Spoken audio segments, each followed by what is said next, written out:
Hey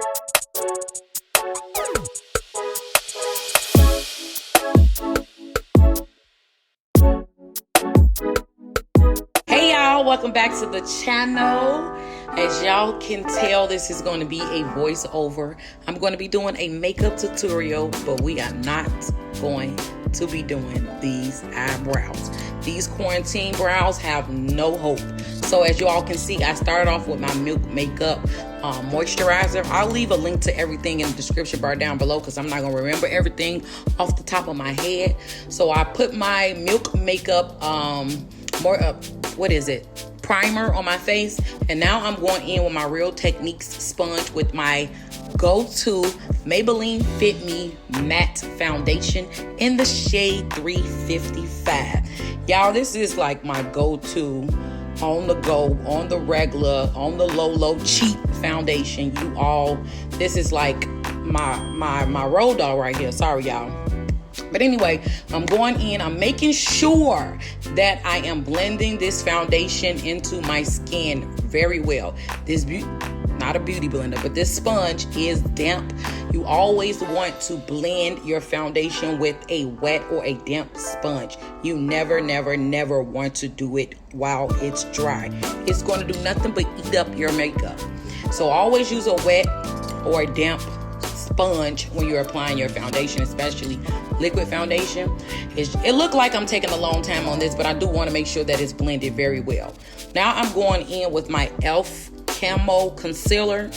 It's the matte one. I forgot what shade this is. Like I said, it'll be in the description bar down below. But I call myself trying to contour, y'all. But now that I'm watching this video, this shade is not the right shade for me, y'all. I'm just gonna be completely honest. It kind of blends in with my complexion, so it really does nothing for my face. It makes my face look very flat, and I love this primer. Don't get me wrong. I'm saying primer, concealer. I love this concealer. It's just not the right shade for me. So now I know that I need to go ahead and switch. And now that they've come out with more shades, this is going to be my go-to. And like I said, I love this concealer, so I did buy it in a deeper shade so that I can contour with as well. I'm not sure what color this is either, y'all. It'll be in the description bar down below. But I'm going in with this around my jawline, around my cheekbones. You all know how to contour. So I'm going in with my sponge, the other side of the sponge. The sponge is still wet. And I'm literally patting that into the skin, not too much, but just enough to give the skin a little highlight, as you all can, get my drift with that. But like I said, you want to blend this in effortlessly. This is a sped up video, but you all can kind of get my drift on where I'm going with this. But yeah, and then I forgot to put it around my hairline. As y'all can tell, I have no forehead. Like, my forehead is gone. I'm not even sure why I even decided to put the concealer up there, because I have no forehead. So I don't know if that even makes a difference of me adding that there, but I did anyway. And to bring life back to the face, I'm going back in with that concealer, the camo one. I'm going back in with that concealer again to bring a little bit, color back to the face. Now I'm going in with my Airspun translucent powder. Once again, looking back over this video, this is not the shade for me. I should not be using this to set that concealer. It just did not work out too well for me. It looks very powdery. It looks very ashy. And looking back over the video, I can tell that, like, I really see no color to my skin. And if I can say so myself without sounding too conceited, I have beautiful skin, and this just did nothing for me. Now I'm going in with this Morphe bronzer, I think it is.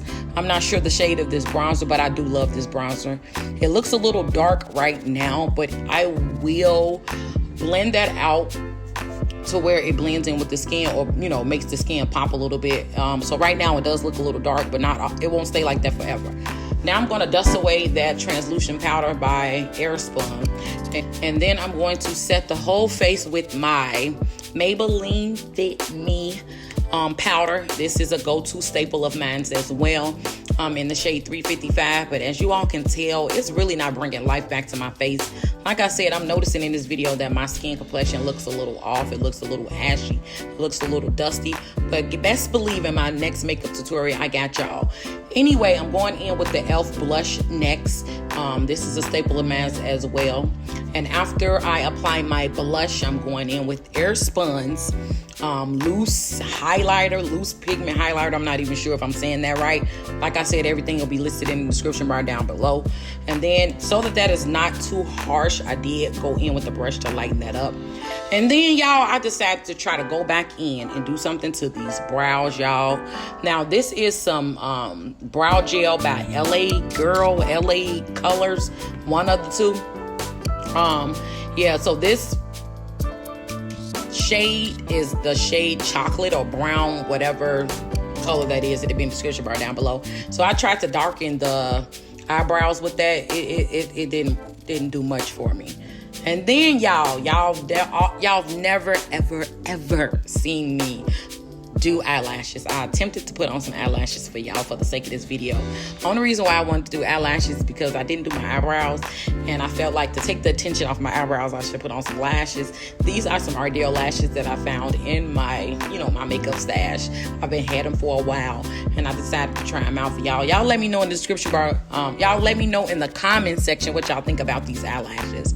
Should I include eyelashes in my makeup tutorials or not? Now I'm going in with this Tarte eyeliner that I received out of my Ipsy's bag.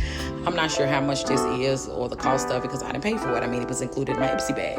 I'm now taking away that gloss that I had on my lips, and then I'm going in with my LA Girls lip liner. I don't even think it's a lip liner. I think it's an eyeliner, but this is a staple product of mine as well. I get this from my local beauty supply store for the young $1. And then I'm going in with my Revlon nude lipstick. I forgot the shade of this lipstick, but this lipstick is bomb, y'all. This is the perfect nude for your lips. Yes. Now to top all of that off, I'm going to go in with my Rimmel London setting spray. And then if I did not mention, I did use their mascara as well. Now, y'all know I can't complete this without doing my hair. I had to take that bonnet off, get real cute for y'all. I know y'all looking at my hair like, what? Why does it look like that? I had tried to put some gray, silver gray, whatever you want to call it, hair butter, hair wax in my hair. And it's still in there. Like, this is like 3 or 4 days later. But not only do you all see me with this gray in my hair, I have a video about this on my channel already. So if y'all have not checked that out, I'll leave a card up top for that. I'm just going to oil my dry scalp and brush down these nice little edges, okay? Anyway, I think we're mostly done. Besides that, I'm going to go in with this Cream of Nature. I think it's Cream of Nature, this snot stuff. I mentioned this in the video before. This snot stuff is amazing, but when it dries, it becomes real flaky and real nasty. So Cream of Nature, y'all got to do something about this product. This product is bomb, but the residue and the buildup that it leaves, 2 days later, it's just not cute. It's not pretty. I can't even let my hair fly because I'm scared that those flakes and stuff is going to show 2 days later. And, it's just not cute. So I recommend that y'all revamp this product because it is bomb. It's so bomb. Anyway, y'all, I think this is the completed look. Let me know what y'all think about this quick little quarantine makeup tutorial in the comment section down below. If y'all enjoyed this video, please hit the like button. Please share, please comment, please subscribe. And let me toss this off with some glosser. And y'all, I'll see y'all in my next video. Bye.